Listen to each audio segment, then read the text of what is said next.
नमस्कार दोस्तों, मेरा नाम है विपिन गुरु। आप सभी लोग देखना शुरू कर चुके हो विपिन गुरु चैनल, जहां मिलती है आपको ढेर सारी जानकारी एस्ट्रोलॉजी के बारे में। तो आज हम बात करने वाले हैं कि कई दफ़ा शादी होती है व्यक्ति की, कोई लड़की घर आती है और एकदम से आपके घर पर मुसीबतों का तांता लग जाता है।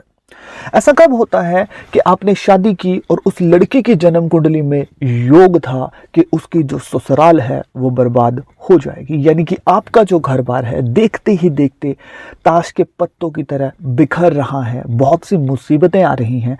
तो वो कौन कौन से योग हैं?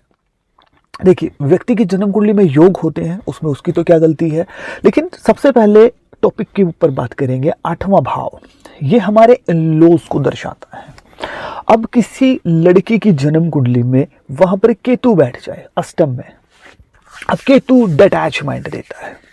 या तो ऐसी लड़की का क्या होगा, अगर सपोज कीजिए आपने ऐसी लड़की से शादी कर ली है, अब वो इन-लॉज के घर पर ही केतु बैठ गया है, तो डिटैच होंगे, या तो लड़ाई झगड़े हो जाएंगे, आप दूर हो जाओगे। अगर पास रहोगे तो ऐसा देखने को मिलेगा कि डे बाय डे उस व्यक्ति, उस लड़की की जो ससुराल है जिससे आपने शादी करी है, वो मतलब बर्बाद होती चलेगी, यानी कि आपका जो घर बार है उस पर मुसीबतों का बोलबाला चल पड़ेगा जब भी 8वें भाव में केतु बैठा होगा।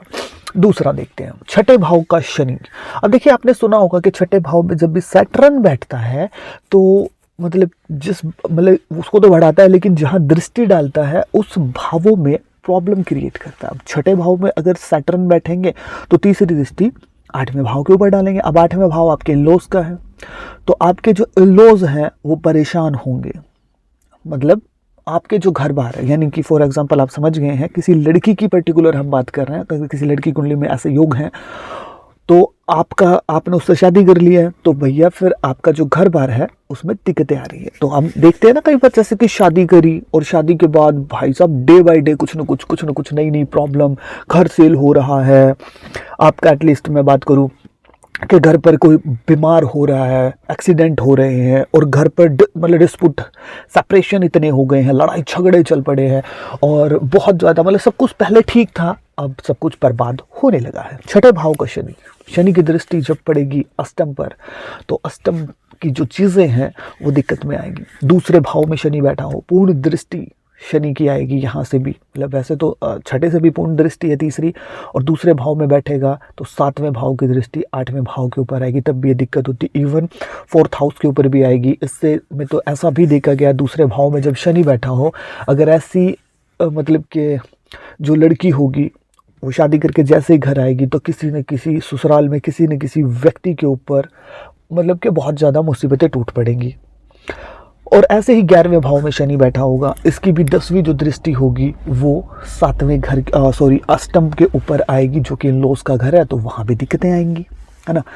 और चंद्र ग्रहण या फिर सूर्य ग्रहण अष्टम भाव में बन जाए, यानी चंद्र केतु 8वें भाव में हो, सूर्य राहु अष्टम में आ जाए, तो ससुराल का जो सुख रहेगा, क्योंकि जो 8वां जो भाव है वो आपके ससुराल का, वो शून्य हो जाएगा, खत्म हो जाएगा। या तो ससुराल बर्बाद हो जाएगी, या फिर आपके साथ मतभेद बहुत ज़्यादा हो जाएंगे और आप दूर हो जाओगे। तो ऐसा देखने को कई दफ़ा मिलता है। अष्टम बहुत ज़्यादा पीड़ित हो, 8वें भाव का मालिक 8वें में ही हो, फॉर एग्जाम्पल की बात है, पीड़ित तो कहीं पर भी हो सकता है। 8वें भाव का मालिक 8वें भाव में हो, वहीं पर राहु हो, सपोज कीजिए सिंह लगन हो, 8वें भाव में राहु बैठा है, 8वें में ही गुरु बैठा है, और वो बहुत ज़्यादा पीड़ित हो गया है, तो ऐसी कंडीशन में जो ससुराल है वो बर्बाद होगी, या फिर आपके ससुराल के साथ मतभेद रहेंगे। दूसरी कंडीशन देखते हैं, कर्क राशि का मंगल हो अष्टम में, तो ये भी थोड़ी सी प्रॉब्लम देता है आपके ससुराल को, कुछ न कुछ। वैसे ये मानसिक परेशानी भी देगा, यानी कि आपके मतभेद रहेंगे, ये वो, क्योंकि ये लड़ाई झगड़े कराएगा। अब कोई भी नीच का ग्रह बैठ जाए अष्टम में और पीड़ित भी हो जाए, जैसे कि फॉर एग्जांपल जैसे कि चंद्र है आपका नीच राशि में बैठा है और किसी केतु से भी पीड़ित हो रहा है, तो ऐसी कंडीशन में भी टोटल सिचुएशन खराब होगी अष्टम की, है ना।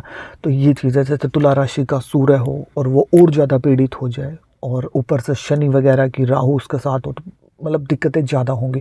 तो ऐसी कंडीशन में देखा गया है कि ससुराल ऐसी लड़की की बर्बाद होगी और उसको सुख भी नहीं मिलेंगे अष्टम अगर पीड़ित होगा तो। लेकिन देखिए बहुत से जो एस्ट्रोलॉजर हैं वो कुंडली मिला देते हैं, सब कुछ कर देते हैं, लेकिन इवन ये चीज़ हमेशा इस चीज़ के ऊपर गौर फरमाना चाहिए, मेरा मानना है। क्योंकि लड़की सिर्फ पर्टिकुलर उस लड़के से शादी नहीं कर रही है, उसके और भी मतलब कि अगर मैं बात करूं कि जिस घर में वो जाएगी वो अब उसका घर हो गया है, तो यह पर्टिकुलर उपाय कराने चाहिए या फिर इस बारे में बातचीत होनी चाहिए कि भैया इसका अष्टम की अगर मैं बात करूं या फिर इसके जो इन-लॉज हैं वो उनके लिए ये कैसी है और कैसे आगे चल के मतलब कि जो सास ससुर हैं या फिर जो इसका जो ससुराल है वो फले फूलेगा या फिर बर्बाद होगा, इस चीज़ के ऊपर भी ध्यान रखना चाहिए। नहीं तो कई दफ़ा ऐसे योग होते हैं, 8वें में केतु है, ग्रहण 8वें में, अष्टमेश पिटा हुआ है, तो जैसे ही लड़की की शादी होती है सेपरेशन शुरू, अलग होना पड़ता है, ये सब चीज़ें देखने को मिलती है। ऐसी कंडीशन में एक चीज़ और देखी गई है कि कुछ लोग कहते हैं कि कुंडली हमने तो दिखाई थी, लेकिन पर्टिकुलर हर भाव के बारे में आपको जो बता सके ऐसे एस्ट्रोलॉजर की ज़रूरत होती है। वीडियो आपको कैसी लगी कमेंट सेक्शन में ज़रूर बताइएगा और ऐसे ऐसे नए नए टॉपिक आपके सामने लेकर के मैं आता रहूँगा। और आप मुझे इंस्टाग्राम के ऊपर भी फॉलो कर ले और मेरा नंबर आपको इजीली मिल जाएगा और आप अपॉइंटमेंट भी ले सकते हैं। अगर आपको भी अपनी जन्म कुंडली मिलवानी है या फिर भविष्य के बारे में कुछ जानना है तो कॉन्टैक्ट मी। और जब तक हम मिलते हैं किसी नई और बेहतर वीडियो के साथ। जय श्री कृष्ण।